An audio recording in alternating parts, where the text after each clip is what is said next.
지난해 4월 서울의 한 고등학교. 학생이 교탁위 물건을 내던지더니 교사 얼굴을 주먹으로 때립니다. 수업 중 휴대전화로 게임을 하다 교사가 제지하자 벌어진 일입니다.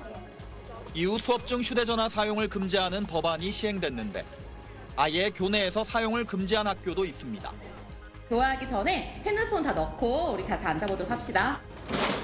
1교시가 시작되기 전 학생들은 줄지어 휴대전화를 수거함에 넣고 당번 학생이 자물쇠를 채웁니다. 이곳은 이른바 폰프리 스쿨입니다. 미리 허락을 받지 않으면 수업 시간은 물론 쉬는 시간, 점심시간에도 휴대전화를 쓸 수 없습니다.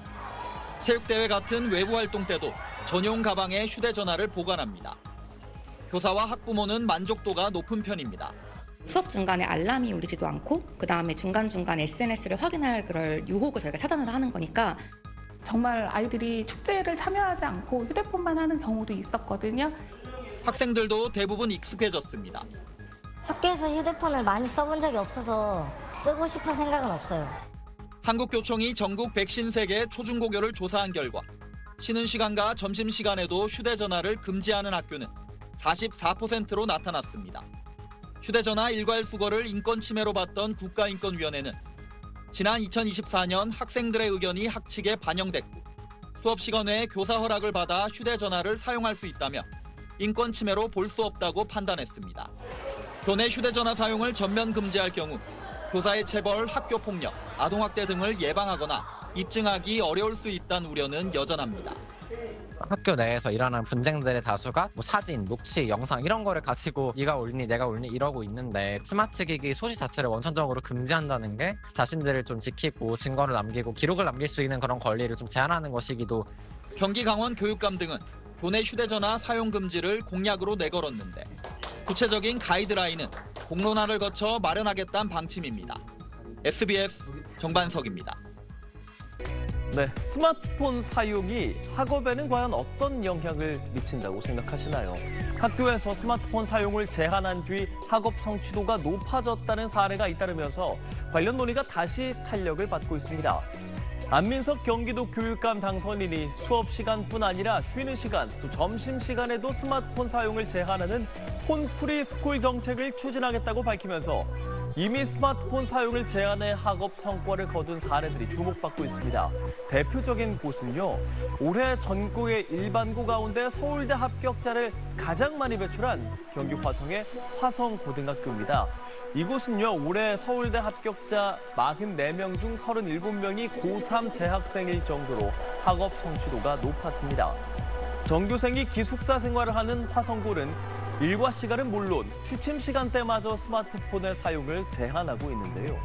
또 화성 지역의 다른 학교인 삼괴 고등학교 역시도 스마트폰 사용 제한 이후에 서울대 6명 합격이라는 성과를 낸 걸로 전해졌습니다.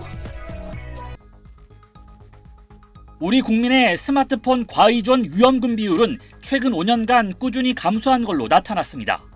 스마트폰 과의존은 사용 시간뿐 아니라 스스로 통제하지 못하고 일상생활에 문제를 겪는 상태를 뜻합니다.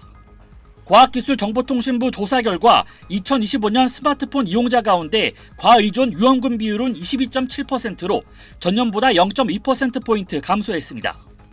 2021년 이후 5년 동안 지속적인 하락세를 보였는데 코로나19 팬데믹 이후 일상 회복과 함께 예방과 상담 중심 관리가 확대되면서 사용 습관 개선 노력이 이어진 영향으로 보입니다. 하지만 만 10세에서 19세 청소년과 만 3세에서 9세의 유아동 상황은 달랐습니다. 청소년의 스마트폰 과의존 위험군 비율은 43%로 모든 연령대 가운데 가장 높았고 전년보다 0.4%포인트 증가한 걸로 나타났습니다. 유아동 역시 전년보다 0.1% 오른 26%로 높은 수준을 보였습니다. 쇼폼 콘텐츠 확산과 플랫폼 다양화, 생성형 인공지능 서비스 증가 등 최근 디지털 환경 변화가 청소년과 유아동의 스마트폰 이용 시간을 늘린 주요 원인으로 풀이됩니다. 정부는 청소년과 유아동의 스마트폰 과의존 문제를 줄이기 위해 맞춤형 대응을 강화하기로 했습니다. 청소년 고위험군을 대상으로 디지털 사용을 줄이는 디지털 디톡스 프로그램을 운영하고 학교 등을 찾아가는 상담 서비스도 확대할 계획입니다. 정부는 또 관계부처와 협력을 강화해 예방 중심 정책을 추진하겠다는 방침입니다. SBS 이성훈입니다. 1997년부터 2010년 사이에 태어난 G세대가 과거 부모 세대보다 학습 능력이 떨어지는 첫 세대라는 연구 결과가 나왔습니다. 최근 미국 의회 증언에 나선 신경과학자 제러드 쿠니 호바스 박사는 G세대가 표준화 학업 평가에서 바로 앞선 세대보다 낮은 점수를 기록한 최초의 세대라고 밝혔습니다.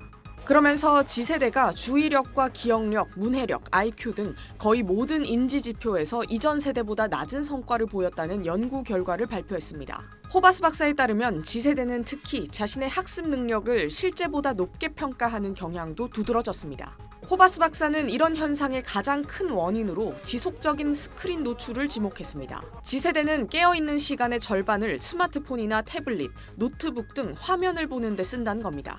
인간은 사람 간의 상호작용과 깊이 있는 학습 등을 통해 배우도록 설계돼 있는데 짧은 영상과 요약된 정보만 소비하는 환경이 뇌의 능력을 떨어뜨리고 있다는 분석입니다. 호바스 박사는 학교 현장에서 책 대신 디지털 기기를 활용하는 에듀테크 또한 그 학습 효과가 크지 않다고 주장했습니다. 디지털 기기를 활용한 수업이 오히려 학습 효과를 떨어뜨린다는 겁니다. 호바스 박사는 실제 80개국의 학업 성취 데이터를 살펴보면 학교 현장에 디지털 기술이 광범위하게 도입된 이후 학업 성과가 유의미하게 하락하는 경향이 나타났다고 덧붙였습니다. SBS 이현영입니다.